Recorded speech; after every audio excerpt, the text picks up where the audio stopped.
High বন্ধুরা, তোমরা সবাই কেমন আছো? আশা করি সবাই ভালো আছো। তো আমিও ভালো আছি। আজকে দেখো আমি চিংড়ি মাছের মালাইকারি করব। তো এখানে আমি চিংড়ি মাছ নিয়ে নিয়েছি, সেটাকে নুন হলুদ দিয়ে মাখিয়ে রেখেছি। তো এদিকে আমি পেঁয়াজ রসুন বেটে নিয়েছি, আর আদা লঙ্কা আর জিরে বেটে নিয়েছি। এদিকে আমি একটা নারকেল, সেটাকে ভেঙে তার দুধ বার করে নিয়েছি। এদিকে আমি গ্যাসে কড়াই বসিয়ে দিয়েছি, দিয়ে দিয়েছি তেল।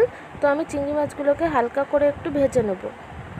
চিংড়ি মাছগুলোকে আমি এপিট ওপিট লাল লাল হয়ে গেলেই নামিয়ে নেব। তো চিংড়ি মাছ বেশি ভাজলে সেটা আবার শক্ত হয়ে যায়। তো যাই হোক, চিংড়ি মাছটা ভাজা হয়ে গেছে, আমি তুলে নিয়েছি।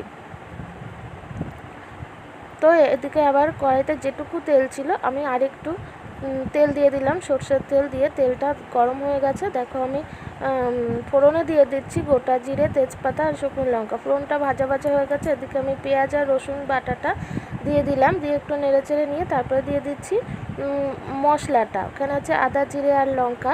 তো একটুখানি জল দিয়ে দিলাম, দিয়ে হলুদ গুঁড়ো দিয়ে দিচ্ছি, আর দিয়ে দিচ্ছি পরিমাণ মতো লবণ। তো মশলাটা কষানো হয়ে গেছে, হয়ে গেলে এবারে দিয়ে দেবো চিংড়ি মাছ ভাজাটা।